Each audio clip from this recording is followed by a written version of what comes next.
Το χειροκρότημα των 5.000 φίλων της ΑΕΛ στη λήξη της νικηφόρας αναμέτρησης με την επανομή κάθε άλλο παρά συμβατικό ήταν. Το τελικό 3-1 και η κατάκτηση από τους Βυσσινοί των 3 πόντων στο πρώτο εντός έδρας μάτς της περίοδου ήρθε με τρόπο που ενθουσίασε, καθώς εκτός των γκολ δημιουργήθηκε πληθώρα φάσεων μπροστά στην εστία των φιλοξενουμένων, οι οποίες με λίγη προσοχή θα μπορούσαν να οδηγήσουν σε θριαβευτικό σκορ. Παρά την αφόρητη για την εποχή ζέστη του μεσημεριού, καθώς ο αγώνας διεξήχθη στις 3, οι παίκτες του Μιχάλη Ζόγα μπήκαν δυνατά στον αγωνιστικό χώρο και είχαν την πρώτη σπουδαία στιγμή στο πρώτο μόλις λεπτό με τον Τσιμπάμπα. Και αφού προειδοποίησαν εκ νέου στο τρίτο και στο έκτο λεπτό με τον Κογκολέζο και τον Θανάση Τσίγκα, ήρθε στο 11ο λεπτό το άνοιγμα του σκορ με κεφαλιά του νεαρού Τσάρα έπειτα από σέντρα του επίμονου αρχηγού του Κώστα Νεμπεγλέρα. Είχε προηγηθεί βέβαια στο 8ο λεπτό μια σημαντική ευκαιρία του Γκουνσότο έπειτα από ολέθριο λάθος του Ραπτάκη, τον οποίο έσπευσε να καλύψει ο προπονητής του στις δηλώσεις που ακολούθησαν μετά το μάτς. Συγχαρητήρια στην ομάδα μας, στα παιδιά μας, γιατί πήραν μια νίκη, αγωνιστήκαν έτσι όπως έπρεπε να αγωνιστούν, κόντρα σε έναν αντίπαλο ο οποίος την προηγούμενη Κυριακή είχε φέρει ένα πάρα πολύ άσχημο αποτέλεσμα. Ξέρετε πως το πρωτάθλημα αυτό της Football League δεν πρέπει ποτέ να εφησυχάζεις, πάντοτε πρέπει να επαγρυπνείς, γιατί ας μην ξεχνάμε ότι πέρυσι η ομάδα μας τα πολύ μεγάλα προβλήματα τα είχε μέσα στην έδρα μας με τέτοιους υποδιέστερους αντιπάλους. Θα μπορούσε η νίκη μας να ήταν ακόμη πιο εύκολη. Τι εννοώ λέγοντας πιο εύκολη?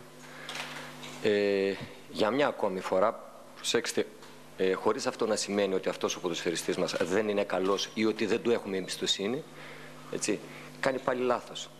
Η φανέλα μας είναι πολύ μεγάλη, έχει πολύ μεγάλη βαρύτητα, έχει πολύ μεγάλη ιστορία και ξέρετε, εμείς αυτά τα παιδιά θα πρέπει να τα βοηθήσουμε. Ο Γκουνσότο πάντως βρήκε την ευκαιρία στο 31 να εκμεταλλευτεί τις κόντρες και να εσωφαρίσει προς στιγμήν, διατηρώντας την παράδοση που τον θέλει να σχοράρει συχνά πυκνά στη Λάρισα ως αντίπαλος της ΑΕΛ. Από εκεί και πέρα πάντως οι φιλοξενούμενοι αρκέστηκαν ως τη λήξη σε κάποια διάσπαρτα μακρινά και κατά κανόνα άστοχα σούτ.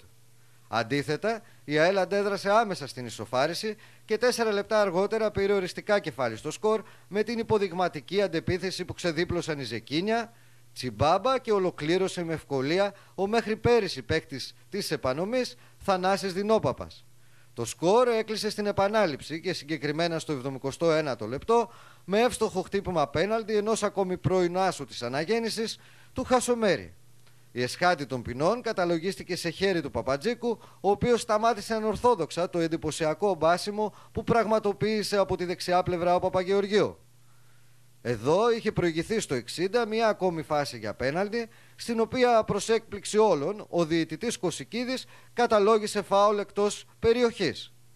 Ως τότε οι επιθετικοί των Βυσσινή είχαν σπαταλήσει αρκετές ευκαιρίες ώστε να τελειώσουν νωρίτερα το μάτς, γεγονός που έκανε τις δηλώσεις του τεχνικού της επανομής Κώστα Γαλτσίδα καθώς και του τερματοφύλακά της Λευτέρη Τοπαλίδη να μοιάζουν λίγο έως πολύ άστοχες. Καταρχήν ήθελα να δώσω συγχαρητήρια για την νίκη της Λάρισσας. Όσον αφορά τώρα για το παιχνίδι, το αντιμετωπίσαμε πάρα πολύ σωστά. Η προσέγγιση που κάναμε εξ αρχής στο παιχνίδι ήταν καλή. Απλά πάλι δεχθήκαμε γκολ από κάποιες κακές αμυντικές στιγμές δικές μας, τις οποίες πλώσαμε ήδη και στο προηγούμενο παιχνίδι και φαίνεται ότι συνεχίζουμε να τις πληρώνουμε ακόμα. Ήρθαμε καλά διαβασμένοι, μας βγήκε αυτό. Από κάποιες αδράνειες δεχτήκαμε τα γκολ, κάποιες κακές στιγμές όπως είπε και ο coach, και πρέπει να βρεθεί μια λύση σε αυτό άμεσα. Όσο για τους ίδιους τους παίκτες της ΑΕΛ, έδειξαν και διαστόματος του νεαρού Αντώνη Τσάρα πως παραμένουν προσγειωμένοι και αποφασισμένοι να κερδίζουν σε κάθε παιχνίδι εκτός από τους αντιπάλους και τον απαιτητικό κόσμο τους. Ήταν πολύ σημαντική η σημερινή νίκη για πολλούς λόγους. Προερχόμασταν από ένα άτυχο αποτέλεσμα στις αίρες και θέλαμε πάση θυσία την πρώτη νίκη μπροστά στον κόσμο μας. Σήμερα δείξαμε λίγες από τις δυνατότητές μας και σιγά σιγά πιστεύω ότι αυτή η ομάδα παιχνίδι με το παιχνίδι και καθώς οι μέρες θα περνούν θα γίνεται όλο και καλύτερη. Ευχαριστούμε τον κόσμο που ήταν δίπλα μας και το αφιερώνουμε αυτή τη νίκη.